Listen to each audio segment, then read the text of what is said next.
Hello everyone, welcome back to the channel for latest job updates. आज हमारे पास जो job vacancies हैं वो काफ़ी सारी हैं और जिस ऑर्गेनाइजेशन ने रिलीज़ की हैं वो है टाटा मेमोरियल सेंटर। तो इसकी तरफ से काफ़ी सारी मेडिकल एंड नॉन मेडिकल की पोस्ट्स हैं जिसके बारे में हम बात करने वाले हैं। अब यहाँ पर आप सबसे पहले इस साइट को ओपन कर सकते हो। आपको क्या लिखना है, tmc.gov.in।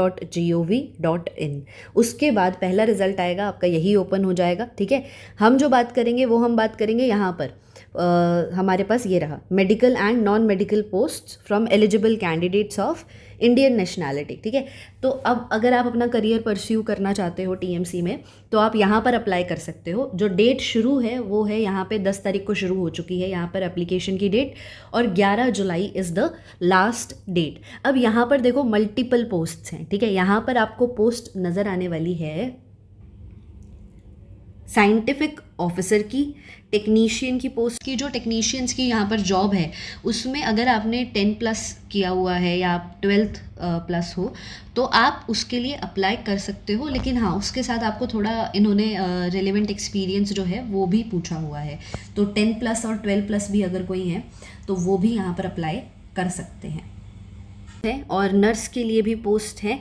तो यहाँ पर एक बार हम इसको व्यू कर लेते हैं। ठीक है, आप इस पर क्लिक करोगे, व्यू करोगे यहाँ पे, तो आपको ये थोड़ी डिटेल्स नज़र आ जाएंगी। अभी हम एडवर्टाइजमेंट पर ही डायरेक्ट चलेंगे कि क्या क्या रिक्वायरमेंट्स और एलिजिबिलिटी रहेगी।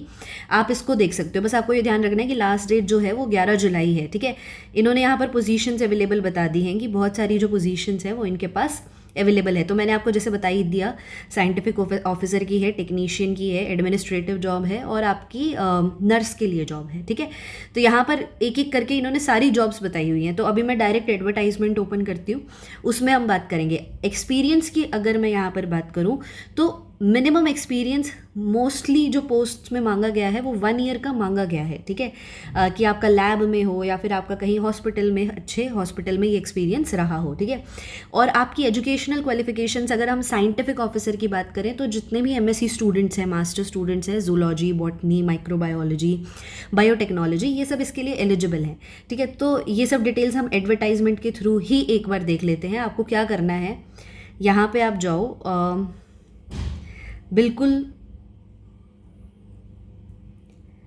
इसी को व्यू करके आपने बस नीचे जाना है। ठीक है, जैसे ही आप लास्ट में चले जाओगे, आप यहाँ पे भी देख सकते हो, वैसे तो कोई इशू नहीं है बट हमारे लिए सही रहेगा अगर हम एडवर्टाइजमेंट ओपन कर लें, है ना। तो आप इसको ओपन करोगे यहाँ पे, ये मैंने लिंक डायरेक्ट डिस्क्रिप्शन बॉक्स में आपको दे दिया है, तो आप वहाँ से भी देख सकते हो। ठीक है, तो हमें जो बात करनी है वो हमें मेनली, अच्छा देखो, हम तो साइंटिफिक ऑफिसर के बारे में बात करने वाले हैं, लेकिन अगर आपकी एलिजिबिलिटी कहीं और किसी सेगमेंट में फॉल कर रही है तो आप अपने हिसाब से भी देख सकते हो। जैसे कंसल्टेंट की पोस्ट है, असिस्टेंट प्रोफेसर की पोस्ट है। ठीक है, यहाँ पर रेडियो डायग्नोसिस कंसल्टेंट की पोस्ट है। तो ये सब आप अपने हिसाब से देख सकते हो।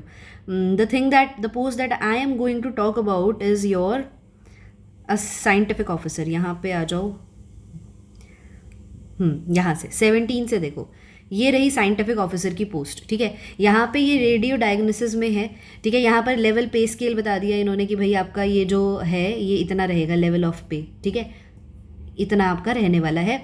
अपर एज लिमिट जो है वो 35 ईयर्स बता दी है। एज रिलैक्सेशन अभी मैं आपको बताऊंगी वो तीनों के लिए कैसे कैसे रहेगी। एजुकेशन क्वालिफिकेशन में देखो इन्होंने एमएससी मांगी है। असेंशियल एक्सपीरियंस में मिनिमम 1 ईयर का जो है वो इन्होंने एक्सपीरियंस मांगा है, और लोकेशन भी दे दी है कि आपकी होमी बाबा सेंटर रहेगी। ठीक है, इसके नीचे ऑक्यूपेशनल थेरेपी में अगर आप आ जाओ तो अगेन इन्होंने पे स्केल मेंशन कर दिया है, एज मेंशन कर दी है, एमएससी बता दी है कि भाई आपकी ऑक्यूपेशनल थेरेपी में होनी चाहिए। असेंशियल एक्सपीरियंस 1 ईयर का रेलिवेंट एक्सपीरियंस आपको होना चाहिए। ठीक है, इसके बाद साइंटिफिक ऑफिसर पैथोलॉजी में अगर आप आ जाते हो, विच इज़ फॉर अनरिजर्व्ड। अब देखो यहाँ पर आपके, अगर आपने botany, zoology, biochemistry, life science, इन सब में किसी में भी की हुई है तो आप इसमें अप्लाई कर सकते हो।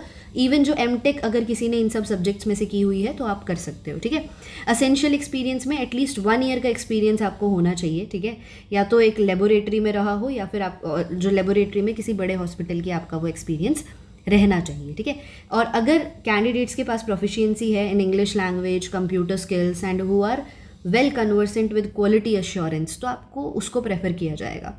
लोकेशन क्या रहेगी, आपका टाटा मेमोरियल हॉस्पिटल रहेगी, ठीक है। इसके बाद हम आ जाते हैं आपका न्यूक्लियर मेडिसिन में, ठीक है। तो यहाँ पर जो साइंटिफिक ऑफिसर है भाई, इसकी जो सैलरी रेंज है वो बता दी है। अपर एज यहाँ पर ज़्यादा है आपकी 40 years, MSc plus DMRIT, PGDFIT या फिर आपका न्यूक्लियर मेडिसिन में MSc की गई हो। यहाँ पर जो एक्सपीरियंस मांगा है वो मिनिमम 7 ईयर्स का जो है वो होना चाहिए, ठीक है। और लोकेशन इन्होंने यहाँ पर मेंशन कर दी है। इसके बाद मॉलिक्यूलर लेबोरेटरी पर आप चलोगे तो यहाँ पर भी इन्होंने लेवल पे जो है, लेवल ऑफ पे बताया हुआ है।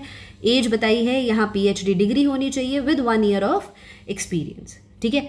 मॉलिक्यूलर पैथोलॉजी की अगर हम बात करेंगे, यहाँ पे देखो मॉलिक्यूलर पैथोलॉजी की आप बात करोगे तो अगेन आपको लेवल ऑफ पे बता दिया है। एज, PhD डिग्री अगर आपकी लाइफ साइंस, बायोटेक, माइक्रोबायो इनमें से किसी में भी है, प्लस 1 ईयर का जो एक्सपीरियंस है वो आपके पास होना चाहिए इन सब टेक्निक्स में, ठीक है। इसके बाद डिज़ायरेबल एक्सपीरियंस इन्होंने चलो बता दिया है और लोकेशन बता दी है।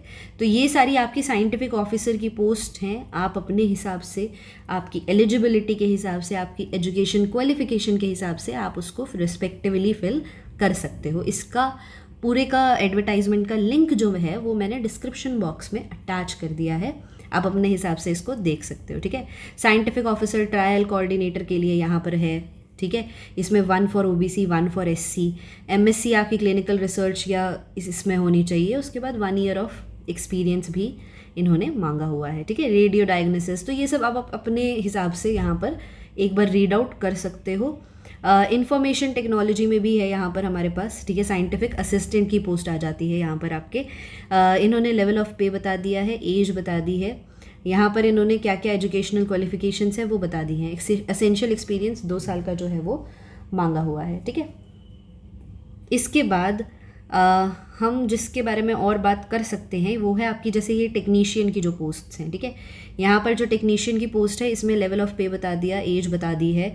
अच्छा, यहाँ पर बहुत अच्छी बात क्या है कि आपके 10+2 अगर आपने की हुई है साइंस में, ठीक है, और फिर आपको अगर एक्सपीरियंस है तो वो चीज़ भी यहाँ पर आपकी, वो लोग भी यहाँ पर जो है वो अप्लाई कर सकते हैं। Got it. तो यहाँ पर इसके साथ साथ 10th+ भी है आपकी। देखो यहाँ पे ये रही जो टेक्नीशियन की है 10th स्टैंडर्ड प्लस, ये भी यहाँ पर आपको मिल जाएगी। तो अगर आपने 10+ किया हुआ है मैकेनिकल में और इसके बाद आपके पास एक्सपीरियंस है तो फिर आप यहाँ पर अप्लाई कर सकते हो। लेवल ऑफ पे जो है वो भी यहाँ पर बता दिया गया है, ठीक है। यहाँ पर जैसा मैं आपको बता रही थी, एक यहाँ पर फीमेल नर्स के लिए भी इन्होंने बताई हुई है, ठीक है, निकाली हुई है इनकी वैकेंसी। इसमें क्या है कि जो आपका लेवल ऑफ पे है वो 53 रहेगा, ठीक है। अपर एज 40 ईयर्स बताई हुई है। यहाँ पर इन्होंने जनरल नर्सिंग और ये सारी चीज़ें बता दी हैं, ठीक है। Minimum 12 years of clinical experience जो है वो यहाँ पर होना चाहिए, ठीक है। तो जो जो इनकी एक्सपीरियंस और क्वालिफिकेशंस हैं वो यहाँ पर मेंशन हैं। अब हम बात कर सकते हैं थोड़ी सी डिटेल्स के बारे में। तो जनरल कंडीशंस यहाँ पर इन्होंने बताई हुई है। यहाँ पर आपको क्या बोला गया है कि for all medical post the final academic designation such as professor, assistant professor will be given after joining, ठीक है। तो ये इन्होंने चीज़ बताई है। इसके बाद अगर आप फुलफिल करते हो इन सारी चीज़ों को, ठीक है, इंडियन सिटीजन्स या ओवर, वो अप्लाई कर सकते हैं यहाँ पर, ठीक है। और इसके बाद candidates will be eligible for incentives based on individual and institutional performance. यहाँ पर इंसेंटिव की बात बताई है। कैंडिडेट्स के लिए के पास valid email ID, mobile number, ये सब होना चाहिए। डॉक्यूमेंट वेरिफिकेशन के टाइम आपके पास वो सारे डॉक्यूमेंट्स होने चाहिए, ठीक है। Last date for online application is 11/7 up to 5:30 और आपकी एप्लीकेशन जो है अगेन वो ऑनलाइन ही जो है वो आपकी सबमिट होगी। उसका लिंक भी मैंने आपका डिस्क्रिप्शन बॉक्स में मेंशन कर दिया है। ये बात हमारे लिए यहाँ पर ज़रूरी है that candidates will be screened and called for interview या फिर written examination, skill test on the basis of information provide. आपको अपना एप्लीकेशन फॉर्म बहुत ही ध्यान से भरना है। जिस तरीके से आप उसको फिल करोगे उसी की स्क्रीनिंग के बेसिस पे फिर आपको आगे के प्रोसेस के लिए बुलाया जाएगा। यहाँ पर अगर आपको कॉल आती है तो फिर आपको क्या क्या चीज़ें लेकर जानी है वो बताई हुई है। To carry original documents along with 1 set copy, तो ये सब आपको लेके जाना है, ठीक है। आपकी date of birth, educational qualification, experience के सर्टिफिकेट्स, कास्ट सर्टिफिकेट, अगर आप EWS सेक्शन से हैं तो वो, PWBD से हैं या फिर पर्सन विद डिसेबिलिटी, तो वो सब आपको यहाँ पर लेकर जाना है, ठीक है। ये थोड़ी सी यहाँ पर और ज़रूरी बातें हैं कि जैसे कि अगर आपको कोई इंक्वायरी है तो उसके लिए आप इस साइट पर जो है वो आप एक बार जो मेल है वो कर सकते हो। No phone calls will be entertained. Age relaxation की अगर हम बात करें तो SC ST के लिए 5 ईयर्स है, OBC के लिए 3 ईयर्स, PWD के लिए 10 ईयर्स हैं। जो यहाँ पर आपकी एप्लीकेशन फ़ीस रहने वाली है वो आपकी रहेगी ₹300, जो कि ऑनलाइन पे करनी है। SC ST या जो फीमेल कैंडिडेट्स हैं या पर्सन विद डिसेबिलिटीज़ हैं, ठीक है, उनको पे करने की ज़रूरत यहाँ पर नहीं है। The application fee paid will not be refunded, तो ये चीज़ें इन्होंने बताई हुई हैं। बेनिफिट्स यहाँ पर इन्होंने बताया है कि अलाउंस आपके कैसे कैसे रहेंगे, ट्रेनिंग एंड डेवलपमेंट जो है वो आपकी कैसी रहेगी, medical facility, accommodation and retirement benefits. तो इसको आप एक बार अच्छे से खुद से गो थ्रू हो सकते हो। और ये एक पॉइंट हमारे पास यहाँ पर और इम्पॉर्टेंट हो जाता है कि सेलेक्टेड कैंडिडेट्स जो हैं they shall have to serve the respective location for minimum 5 years, ठीक है। उसी के बाद फिर आप रिक्वेस्ट डाल सकते हो ट्रांसफ़र के लिए to other units of TMC। अब यहाँ पर हम बात कर लेते हैं कि जो आपका पेपर पैटर्न है, सिलेबस है, वो कैसा रहेगा। देखो, आपको अपनी पोस्ट नंबर याद रखनी है। अगर आपकी पोस्ट 1 to 16 पे आ रही है तो आपका यहाँ पे इंटरव्यू है।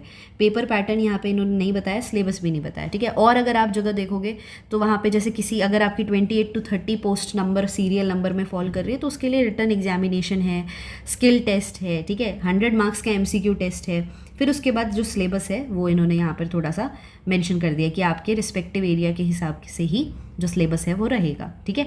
तो इसको आप एक बार चेक कर सकते हो अपनी पोस्ट के हिसाब से कि कहीं पर आपका पेपर 1 है, आपका पेपर 2 है, ठीक है, उसमें ये चीज़ बता दी है, ऑब्जेक्टिव सब्जेक्टिव दोनों रहेगा, रिटन एग्जामिनेशन एंड इंटरव्यू दोनों रहेगा। तो ये चीज़ आप एक बार अपनी पोस्ट के हिसाब से प्लीज़ अपने अकॉर्डिंगली आप इस इन्फॉर्मेशन के अच्छे से गो थ्रू हो जाइएगा।